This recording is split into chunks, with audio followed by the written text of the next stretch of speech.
எந்த கலைஞனும் அவளை சிலை வடிப்பான், எந்த புலவனும் அவளை பாட்டில் வைப்பான். அந்த இயற்கையும் அவள் மேல் காதல் கொள்ளும், அவள் நினைவாலே என் காலம் செல்லும். நான் பார்த்ததிலே அவள் ஒருத்தியை தான் நல்ல அழகி என்பேன், நல்ல அழகி என்பேன்.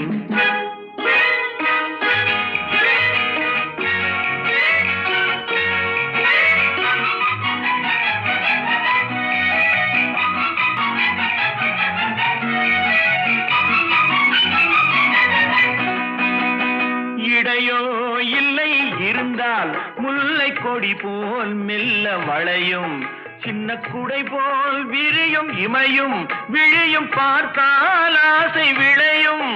அந்த பூமகள் திருமுகம் மேலே குளிர் புன்னகை வருவதனாலே நிலவோ மலரோ